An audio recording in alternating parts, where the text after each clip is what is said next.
España. Magíster en Derecho Procesal y Administración de Justicia por la Escuela de Posgrado de la Universidad Católica Santa María. Licenciado en Derecho por la Universidad de Sevilla, España. Fundador del despacho de abogados Ibarra y Asociados. Profesor de la Universidad Católica San Pablo y la Universidad Católica Santa María.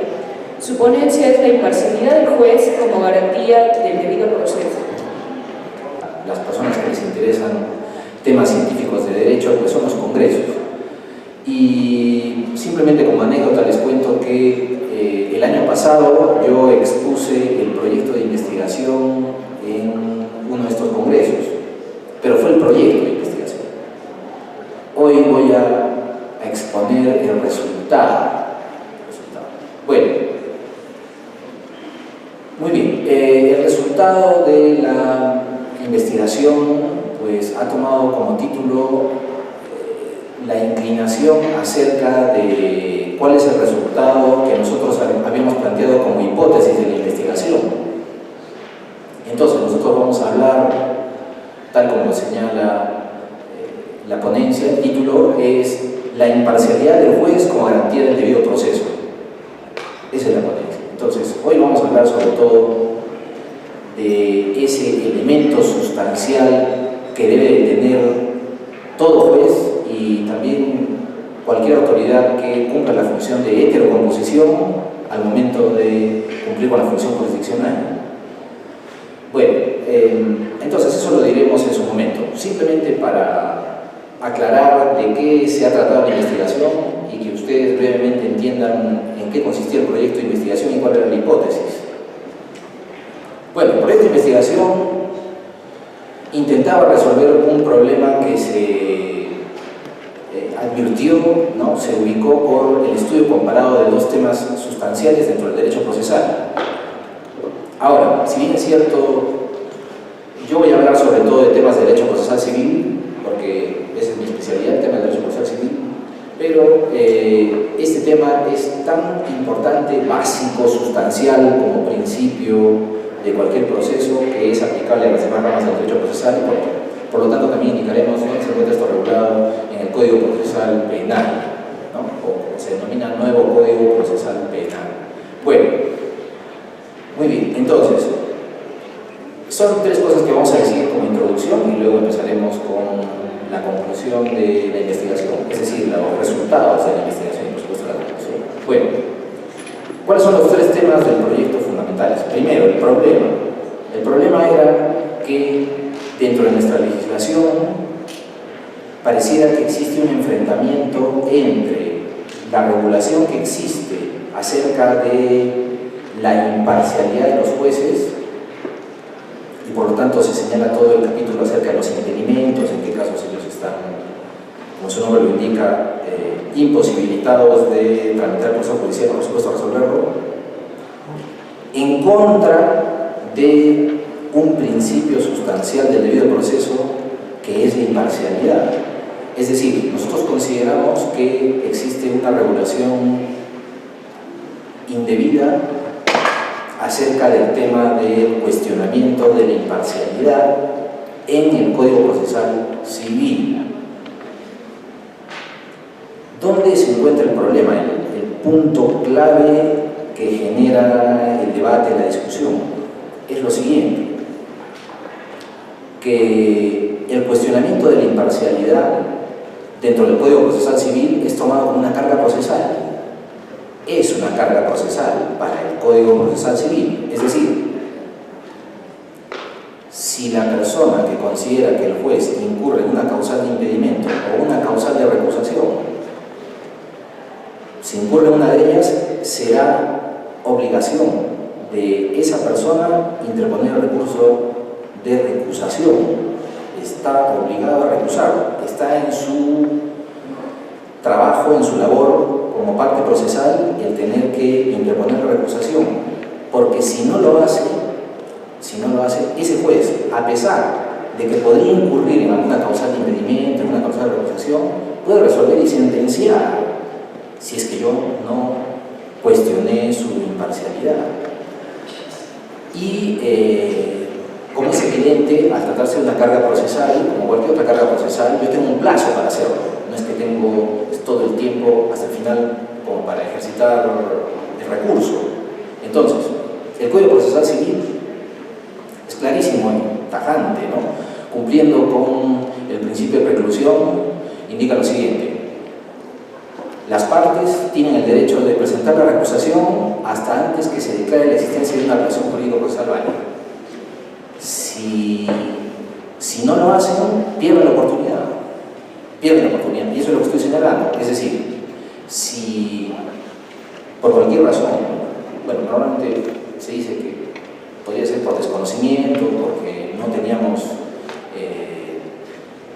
pruebas para demostrar que existe una causal de impedimento o recusación en contra del juez, y por lo tanto puede ser por negligencia del abogado, porque era imposible conseguir elementos de convicción, podría ser por cualquier motivo, pero si no lo hizo antes de la declaración de la existencia de una relación jurídico-procesal válida, ha perdido la oportunidad y ya no lo puede hacer. Y entonces ahí, ¿cuál es la consecuencia? Que al ser una carga procesal, esa persona, si no ha recusado al juez, pues tendrá que someterse a lo que decide el juez, a pesar de que podríamos afirmar y estamos afirmando de que no es un juez imparcial. Y ese juez que no es imparcial puede sentenciar, así lo señala la norma. Pero ¿qué es lo grave? Si ese juez sentencia, iría en contra de una de las garantías del debido proceso, que es que el juez tiene que ser imparcial. Tiene que serlo. No puede haber duda mínima, ¿no? O como se le indica dentro de la doctrina, no puede haber duda razonable de que ese juez pues, no tiene imparcialidad. No la tiene, y no la tiene, pues usted no puede resolver. Usted no puede. Y, repito, como en nuestra legislación es una carga procesal, es una simple carga procesal, si usted no lo hizo, ese juez al cual podríamos cuestionar su imparcialidad va a sentenciar. Va a sentenciar. Bueno, entonces, ese es el problema. ¿Cuál era la hipótesis? La hipótesis es, si estamos enfrentando dos temas de derecho procesal, es decir, un tema netamente procesal, de cargas procesales, por supuesto que el tema de las cargas procesales está protegido, está reforzado por el principio de preclusión, pero en realidad es que se está tomando la imparcialidad del juez como una carga procesal. Pero bueno, vayamos al punto más difícil del conflicto, que sería que está protegido ese tema de la carga procesal por el principio de preclusión. Entonces sería el principio de preclusión enfrentado contra el principio del juez natural, que es una de las garantías con la cual está vinculada el debido proceso. Una de las garantías del debido proceso, que a mí, ¿por qué se llama garantía? Porque me genera seguridad dentro de la población y, por supuesto, sobre todo para las partes, que la resolución, la decisión que va a dictar el juez es justa. Es el caso en el cual puedo afirmarlo. El único caso que yo puedo afirmar brevemente que existe justicia es porque se han cumplido todos y cada una de las garantías del debido proceso. Si no, yo podría cuestionar y decir que no, que esa decisión no es justa. Bueno, a pesar de que nosotros sabemos que la definición, aventurarnos a dar una definición de justicia, pues es muy difícil, ¿no? Eso a veces llega al límite de la filosofía del derecho, afirmar qué es justo y qué no lo es. Bueno, pero desde la perspectiva procesal es, si no ha cumplido con alguna de las garantías del debido proceso, pues es injusto. Es injusto. Y la consecuencia es gravísima, y eso es lo que vamos a afirmar ahora, porque si se vulnera alguna de las garantías del debido proceso, entonces el proceso es nulo, genera nulidad absoluta. Y si genera nulidad absoluta, pues como en todos los casos de nulidad absoluta, habrá que retroceder y volver a realizar el acto, porque el acto es como si no se hubiera realizado. ¿Cómo yo advierto que es una nulidad absoluta? Porque genera indefensión. Y si genera indefensión, porque está resolviendo un juez que estaba impedido, es decir, un juez que yo estoy cuestionando su imparcialidad, digo que no es imparcial, pues entonces pido la nulidad. Pido la nulidad. ¿De acuerdo? Bueno, muy bien. Entonces, la hipótesis era que en este enfrentamiento de principios, el principio de preclusión frente al principio de la imparcialidad, pues nuestra hipótesis, la hipótesis en realidad es que yo estoy aventurándome a dar una propuesta de solución. Yo no sé si se lo solucionará o no, pero bueno, la hipótesis era que debería de prevalecer el principio de imparcialidad sobre el otro. Bueno, muy bien. Entonces, en eso consistía la investigación, el proyecto, ¿no? Y, bueno, luego de realizar la investigación, ¿cuál es la conclusión? Bueno, lo que normalmente sucede cuando uno plantea una hipótesis, pues obviamente respaldado en todos los conocimientos que tiene y sobre todo en principios de la rama del derecho procesal. Bueno, en este caso anuncio que para nosotros se ha confirmado la hipótesis. El principio que debe de prevalecer pues es el de la imparcialidad del juez, por varias razones, es lo que vamos a explicar ahora. Bueno, muy bien, entonces empezamos. ¿En qué consiste la imparcialidad del juez? ¿Por qué debe de prevalecer la imparcialidad del juez? En principio, en contra de la presunción. Por supuesto que debe prevalecer también sobre otros principios, otros actos procesales o cargas o bueno, cualquier obligación que exista dentro del proceso de las partes, bueno, y del juez también. Pero sobre todo, recuerden que cada vez que hablamos de carga, pues nos referimos a las partes. En cambio, el juez es más bien la dirección, el impulso. Bueno, muy bien. Entonces, ¿en qué consiste la imparcialidad del juez? La base de la imparcialidad del juez proviene de la gran teoría básica del derecho procesal que se refiere a las formas de solución de conflictos. Nosotros tenemos que volver a la esencia de lo que se ha estructurado dentro del Estado como las formas de resolución de conflictos y, por supuesto, las dos que más nos interesan, que son la autocomposición y la heterocomposición.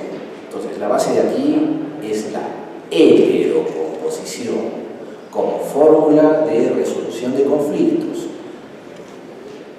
Bueno, nosotros sabemos, ¿no? Y repito, coincide mejor en temas de derecho procesal civil porque al tratarse de temas de derecho civil, al ser tema de derecho privado, pues recuerden, si son temas de derecho privado, el Estado ha reconocido que las propias partes pueden resolver sus conflictos, tienen la iniciativa de solución y por lo tanto ellos no lo pueden resolver. Pues que existe la transacción, la conciliación, ¿no? Existe la mediación, etcétera, etcétera. Bueno, pero ¿qué sucede si las partes no llegan a un acuerdo? Es decir, no es posible la existencia de la autocomposición. ¿Cuál sería la solución? ¿Cómo hacemos para resolver el conflicto? Entonces, para eso existe el siguiente nivel, que es la heterocomposición. Que la heterocomposición es que las partes van a ceder ese poder a una tercera persona, a otro. Entonces, la esencia de la heterocomposición es que esa persona a quien se le cede el poder para resolver el conflicto, pues no tenga relación vínculo alguno con el conflicto.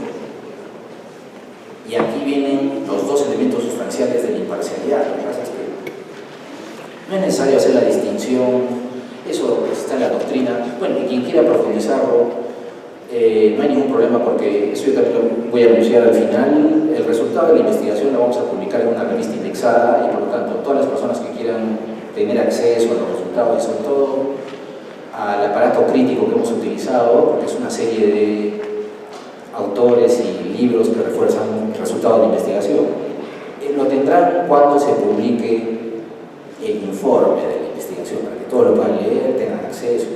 Bueno, muy bien, entonces, nosotros estamos afirmando que dentro de la doctrina se establecen dos elementos sustanciales para determinar la imparcialidad, en este caso del juez, ¿no? Por supuesto, al ser heterocomposición también se exige eso del árbitro, pero en nuestro caso, pues, al tratarse de derecho procesal civil, nos interesa el caso del juez. Bueno, muy bien, entonces, ¿cuáles son los dos elementos?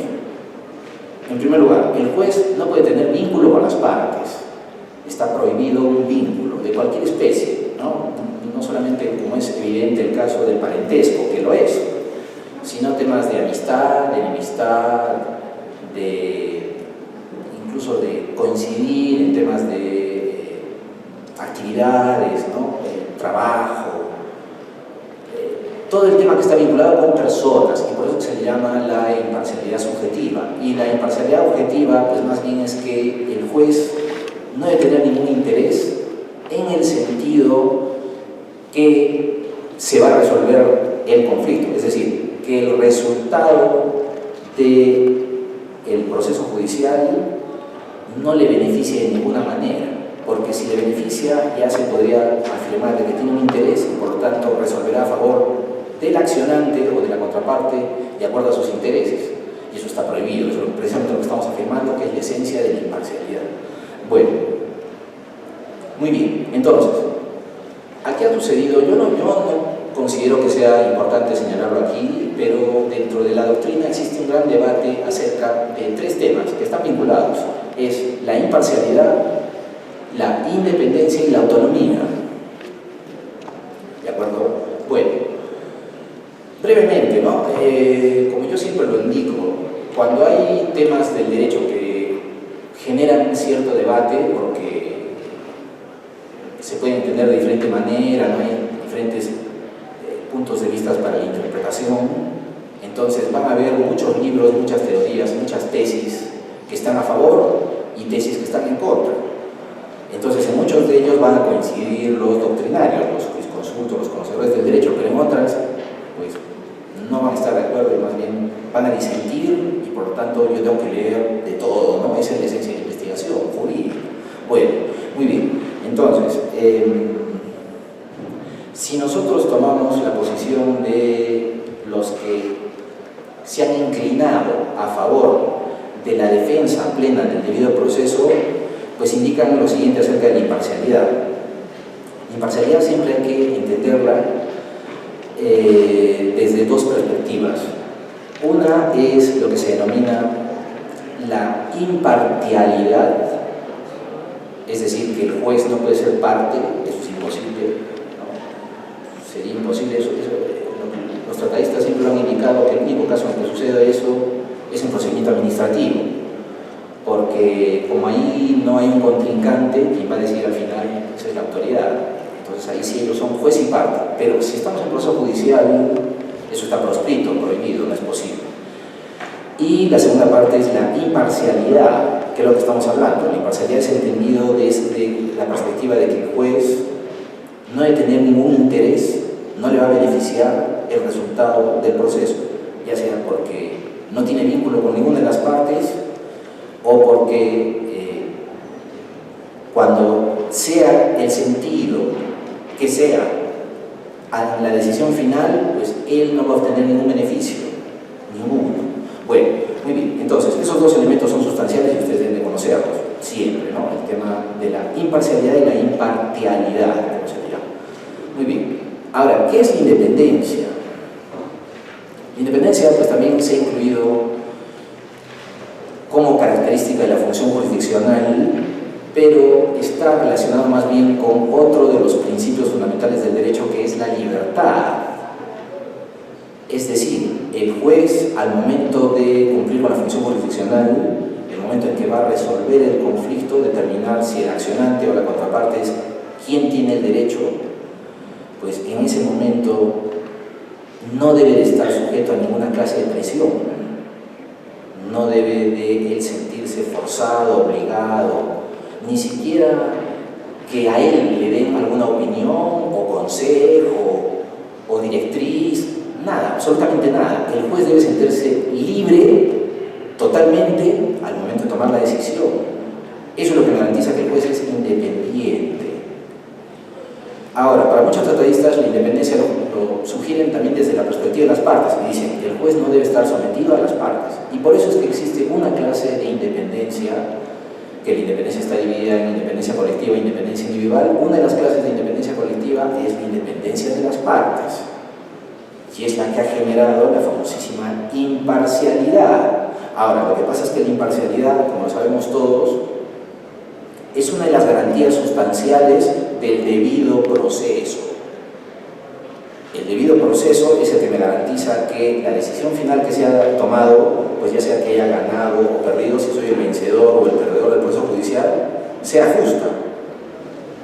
Porque de lo contrario, pues yo podría cuestionar que no lo es. Bueno, muy bien, entonces, ese tema de la independencia siempre está vinculado con la función jurisdiccional, es decir, el trabajo, la tarea que tiene que realizar el juez al momento de pues, tomar la decisión. ¿Por qué? Porque fíjense, este tema de la imparcialidad es muy curioso respecto a las etapas del proceso y cómo se desarrolla el procedimiento. ustedes deben tomarlo de la siguiente manera. Nosotros estamos cuestionando que el juez no tenía imparcialidad durante el proceso, en el transcurso del proceso. Y eso es así. ¿Por qué? Porque ustedes deben entenderlo de la siguiente manera. Cada vez que se ha hablado de temas de la teoría del Estado, se ha afirmado lo siguiente: para organizar una sociedad se ha tenido que entregar el poder de resolver conflictos al Estado, y el Estado es tan grande que se ha especificado que esa función tiene que cumplir el Poder Judicial y las personas que trabajan ahí. Bueno, las personas que trabajan ahí se refieren a los jueces que trabajan en el Poder Judicial, ellos que tienen esa función de resolver conflictos. Muy bien. Entonces, la función jurisdiccional sería el momento en el cual esa persona tiene que emitir un juicio. En el momento en que la persona, después de haber llevado a cabo todo el proceso judicial, una vez que ha concluido, pues ha llegado el momento, la oportunidad, como se llama en derecho procesal, en la cual el juez tiene que tomar una decisión. Y esta decisión es fundamental porque tendrá que inclinarse a favor y por lo tanto en contra de una de las partes y determinar si esa persona es el titular del derecho o no lo es. Esa es la esencia de la función jurisdiccional, tomar la decisión. Pero fíjense, eso es al final, porque antes de llegar a ese momento, el juez ha tenido que llevar a cabo toda una serie de actos procesales, que son muchos, y a eso se le llama el proceso judicial. Entonces, nosotros siempre estamos hablando de la imparcialidad durante el trámite, o como se denomina, el procedimiento. Porque cuando llega el momento en que el juez tiene que resolver, tiene que sentenciar, y sobre todo en la sentencia, sobre todo, porque en la sentencia es el momento en el cual el juez tiene que resolver la pretensión. Es el momento de resolver la pretensión, o pretensiones, si han sido varias, si se han acumulado pretensiones, tendrá que resolverlas todas. En ese momento que el juez tiene que resolver la pretensión, pierde la imparcialidad, la pierde, la tiene que perder.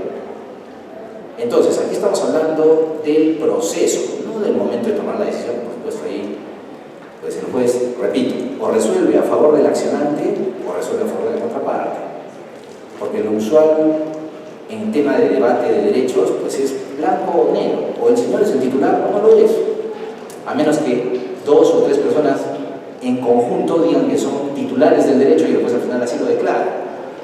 Pero si no, le va la razón a una de las partes y la otra va a ser el vencido, el que no se le ha reconocido, no se le ha declarado el derecho, sino todo lo contrario. Se le está imponiendo que soporte, que el vencedor haga el ejercicio de su derecho y la otra persona tendrá que soportarlo, ¿no? Y ahora sí, ya con intervención del Estado, porque el Estado le está diciendo: señor, usted ha perdido, ha sido vencido en el proceso judicial, por lo tanto, pues tiene que someterse a lo que yo estoy decidiendo, ¿no? La base, la esencia de la coerción que tienen todas las resoluciones finales del proceso judicial, y por supuesto las que son interlocutorias, ¿no? Pero aquí estamos hablando sobre todo de la sentencia. Bueno, muy bien. Entonces, para concluir ese tema, la autonomía es totalmente diferente porque no se refiere a el sujeto, a la persona del juez, porque aquí siempre estamos hablando desde la perspectiva, como en algunos libros le denominan, la competencia subjetiva, porque el juez, está bien que nosotros lo veamos como una autoridad, una persona que tiene poder, correcto, está muy bien, pero también es una persona de carne y hueso, y como es una persona de carne y hueso, pues es evidente, es imposible que cuando él tenga que conocer los conflictos por resolver, pues dé por casualidad que una persona con la cual él tiene relación, o que el conflicto que está conociendo en ese momento, pues él ya tenía algún vínculo con ese conflicto. Él ya lo había conocido en una instancia anterior, o de repente tiene conocimiento privado. Entonces, solamente por esos hechos que han sucedido así, por supuesto habrá que probarlos, entonces se podría cuestionar la imparcialidad del juez, porque ya tiene cierta inclinación, ya tiene cierto conocimiento que no es posible que sea de esa manera para poder afirmar de que el juez goza de total y absoluta imparcialidad, como erróneamente se dice, los que lo escuchan escuchado así muchas veces, dice, el juez ya está contaminado, se dice. Bueno, estamos utilizando una palabra de derecho ambiental, no, pero estamos diciendo que ese juez pues ya tiene un prejuicio, ¿no? Ha tenido conocimiento de ese conflicto con anterioridad y por lo tanto pues ya se ha creado una opinión. Y recuerden que incluso esa es la razón. ¿Por qué a los jueces ni siquiera se les permite brindar una opinión de un proceso que esté en trámite? Pues porque se va a cuestionar su imparcialidad. Eso ha sucedido, imagino que todos lo habrán advertido, con el juez Carbacho. Eso es lo que pasó, que por emitir una opinión lo retiraron del proceso. Entonces, con mayor razón, sí es que vamos a cuestionar su imparcialidad, que es más grave, ¿no? Eso es mucho más grave. Bueno, muy bien. Entonces, la autonomía más bien se refiere desde la perspectiva del organismo, del Poder Judicial. Y entonces, desde la perspectiva del órgano del Poder Judicial, pues ahí sí más bien se refiere a la autonomía, que está vinculado con el principio de división de poderes del Estado y separación de poderes. Es decir, es un tema más de teoría del Estado que de derecho procesal. ¿De acuerdo? Lo que pasa es que en muchas ocasiones se ha considerado las dos manifestaciones de la independencia colectiva como si fueran autonomía. ¿Cuáles son esas dos manifestaciones que se consideran que son la base de la autonomía? En primer lugar, el autogobierno, es decir, que los jueces eligen a quienes son sus propios gobernantes, su representante, el presidente del Poder Judicial, por supuesto, los miembros del Consejo Ejecutivo del Poder Judicial, etcétera, etcétera. Eso es correcto, está bien. Y además la independencia económica, de que el Poder Judicial, para poder realizar sus funciones con total libertad y no depender de otros, pues hay una partida del presupuesto del Estado que garantiza que todas las funciones que realiza el Poder Judicial pues ya están cubiertas en dinero. Entonces eso también les permite libertad, no es que tienen los jueces que estar mendigando, pidiendo dinero a otro poder, porque eso iría en contra de su autonomía. Entonces, repito, a veces en los libros pues existen algunos debates de cuándo es autonomía y cuándo es independencia, pero yo creo que la diferencia es muy fácil porque la autonomía se refiere al poder judicial como poder, como organismo del Estado. En cambio la independencia y la imparcialidad, sobre todo que es la que nos interesa ahora, se refiere más bien a la persona, al sujeto, al individuo del juez. ¿De acuerdo? Y por eso es que es una de las clases de independencia colectiva, porque todos los jueces la tienen por igual. Todos, desde los jueces supremos hasta los de paz no letrada. Bueno, muy bien. Con esto espero que haya quedado claro. Bueno, repito, esto yo les voy a anunciar cuando lo van a tener por escrito y por lo tanto ustedes lo van a poder revisar, leer, ¿no? Consultar los libros y todo lo demás cuando publiquemos el informe de la investigación. Entonces hay que distinguir esos temas que son independencia, imparcialidad y autonomía. Bueno, muy bien, entonces superado ese tema, vamos a la conclusión de la investigación. A ver. La esencia del debido proceso siempre ha sido que se garantice, sobre todo, a la contraparte, a la persona en contra de quien se ha ejercitado el derecho de acción, que se pueda defender a lo largo de todo el procedimiento. La esencia del debido proceso es el derecho de defensa. Casi entre comillas podríamos equiparar derecho de defensa a debido proceso. Lo que pasa es que el debido proceso tiene una serie de garantías más allá, ¿no? Más abundantes, más específicas para garantizar el derecho de defensa. Pero el derecho de defensa es el corazón, el núcleo, la quinta esencia del debido proceso. Y esa es la esencia también de la consecuencia cuando se infracciona una de las garantías del debido proceso, que es la nulidad absoluta. La nulidad absoluta. Bueno, muy bien. Entonces, el debido proceso ha tomado tal preponderancia que no solamente hoy es una serie de garantías, es decir, no solamente es un derecho que tiene ciertos derechos incluidos dentro de él, sino que, como todos lo sabemos, el debido proceso hoy es un derecho constitucional. Es derecho constitucional. Entonces, coincide lo que estamos hablando acerca de los efectos en caso de infracción. en caso extremo, por supuesto que yo tengo recurso de casación, ¿no? Tengo recurso extraordinario de nulidad, eso está bien, es correcto, pero siempre hay que tomarlo de esta perspectiva. Si a una persona le vulnera su derecho al debido proceso, pues por hacer esa afirmación, por sí se puede interponer una acción de amparo, porque se está vulnerando un derecho constitucional. Lo que pasa es que externo a un proceso que ya está en trámite, pues no ha funcionado así hasta hoy, ¿no? Pero recuerden que es una de las causales más importantes por las cuales yo puedo interponer recurso de casación. Bueno, muy bien, entonces, el debido proceso tiene una serie de garantías, muchísimas, ¿no? Y vamos a hablar dos de ellas. Una es el juez natural. ¿Qué es el juez natural? Bueno, el juez natural está vinculado con la condición de cada persona. Las personas hemos cedido el poder al Estado para que ellos administren la justicia, y hay que tomarlo de la siguiente perspectiva. Solo una norma preexistente determina qué juez es el indicado para juzgarme. Entonces, con base a una norma es que se determina qué juez es el llamado a revisar mi conflicto y al final resolverlo. Pero se exige que esa persona que tiene semejante poder, porque va a decidir acerca de mis derechos, va a decidir acerca de mi vida, no tenga ninguna relación con lo que se está debatiendo en el proceso. Entonces esa es la parte objetiva. Ahora, no se puede separar las garantías que se encuentran establecidas dentro del debido proceso. Por eso es que este tema del juez natural está vinculado con el principio de imparcialidad.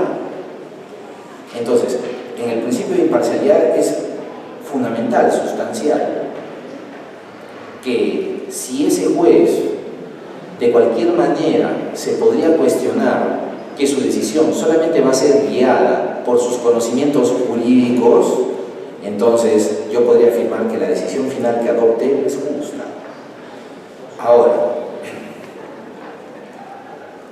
si nosotros estamos afirmando de que la decisión final del juez ha sido influida, ¿no? Ha sido, pues incluso en algunas ocasiones radicales, ordenada, extorsionada, dirigida por algún elemento externo, pues yo puedo afirmar con seguridad de que esa decisión es injusta. Y lo es. Entonces, ¿cuál sería la consecuencia? La consecuencia es la siguiente: que dado como está nuestro ordenamiento jurídico, si yo posteriormente me entero, advierto que el juez no tenía imparcialidad, pues he perdido la oportunidad para hacer el cuestionamiento de la imparcialidad y sentenciaría a un juez que no la tiene, que no es imparcial. Eso es gravísimo. Ahora, el código no lo prohíbe, pero estamos con la limitación acerca del recurso de nulidad. Con esto termino porque este es el efecto de lo que podríamos hacer en caso de que nos encontremos en esa situación. Es decir, ya ha llegado el momento posterior a la declaración de la existencia de una relación jurídico-procesal válida y por lo tanto ese juez es el que va a resolver porque está dentro de la relación, es el juez que se ha determinado que es el competente para resolver. Entonces, como ha cumplido con el tema de la competencia, será llamado a tomar la decisión. Pero yo no me refiero al tema de la competencia objetiva, como se denomina, sino el tema de la imparcialidad. Y yo debería tener el derecho a pedir la nulidad del proceso judicial, de todos los actos que ha realizado ese juez, si es que aporto pruebas, medios probatorios, indicios, o por supuesto cualquier instrumento de evidencia para acreditar de que ese juez al momento de resolver, y sobre todo dentro del proceso judicial, no va a ser imparcial. Aquí basta la sola duda razonable. Yo no tengo que probar que el juez va a decidir y va a resolver a favor de esa parte. Eso sería imposible. Le estarían pidiendo que yo pruebe algo que va a suceder en el futuro. Y eso es imposible. no puede ser materia de prueba del futuro, lo que se prueba es el pasado y el presente. Entonces, lo que tengo que probar es que exista la posibilidad de que el juez no va a resolver de forma imparcial. Basta probar la existencia de esa posibilidad y por lo tanto el juez deberá de excluirse o, bueno, si es que lo hace de forma por iniciativa propia, entonces ahí el juez se abstiene, pero si es después de una recusación, el juez se excluye, se retira y listo.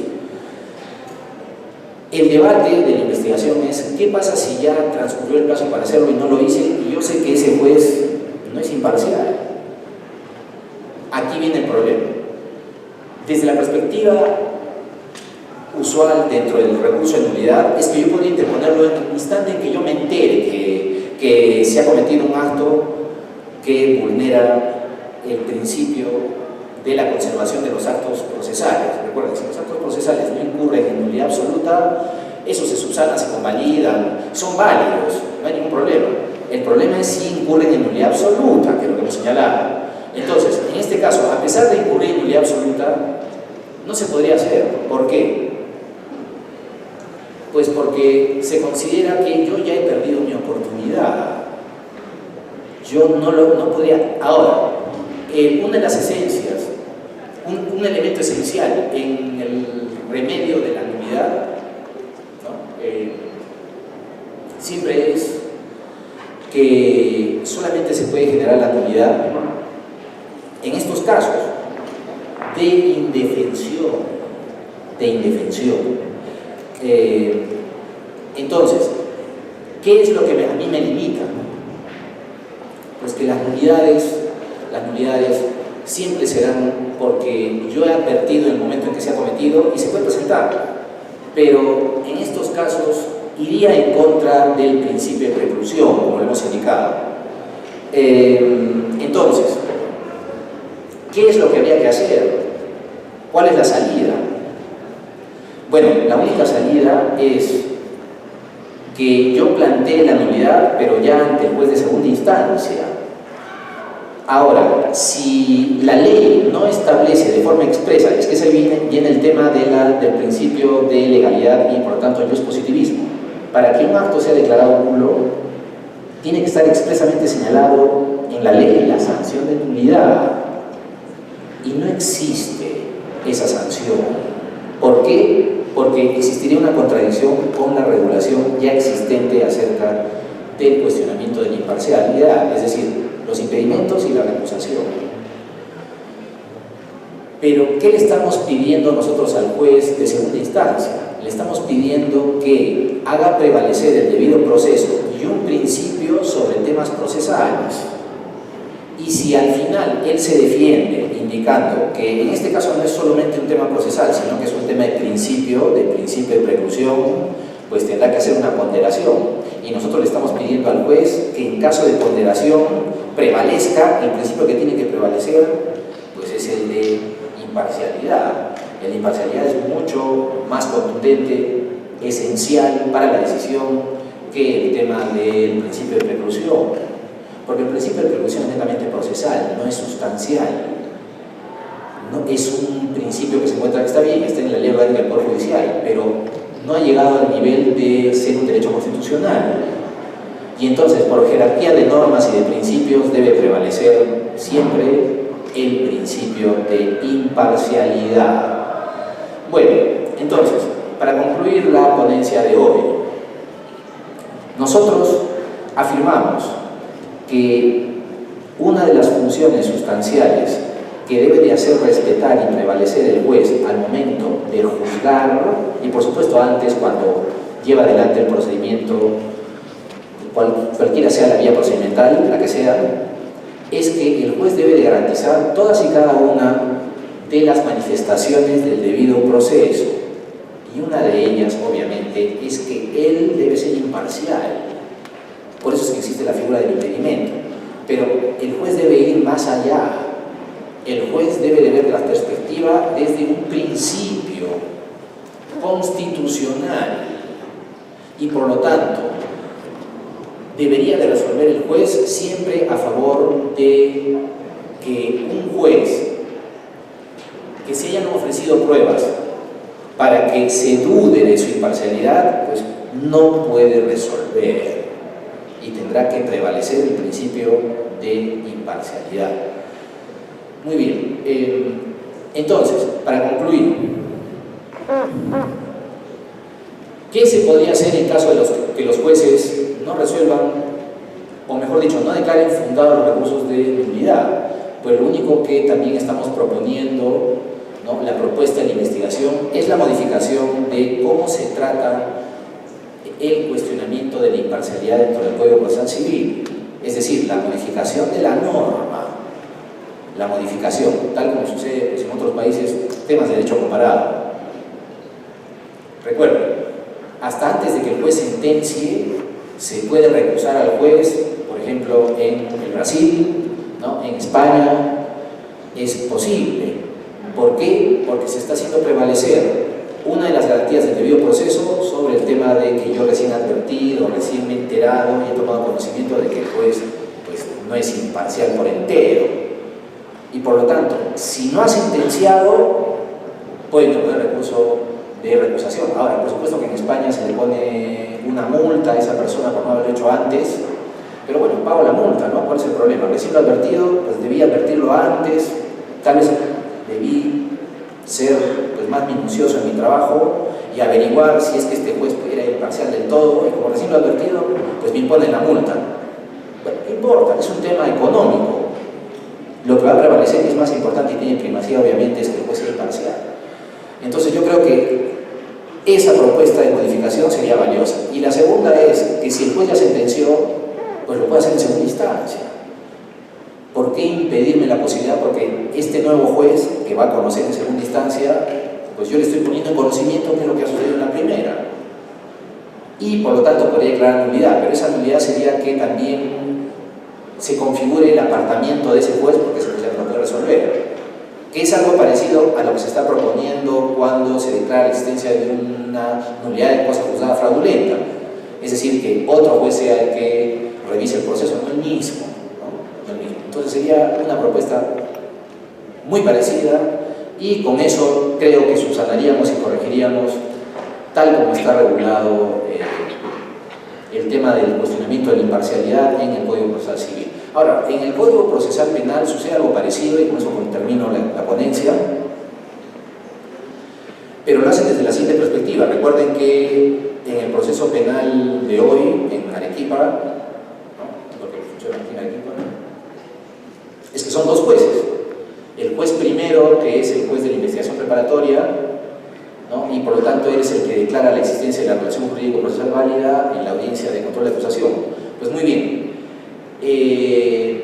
como es otro juez, el juez penal, el que va a resolver la pretensión, el fondo del asunto, entonces antes del inicio del enjuiciamiento se puede presentar la recusación, porque a quien yo estaría cuestionando sería el juez del enjuiciamiento, no al juez de la investigación preparatoria que ya terminó su labor, su tarea.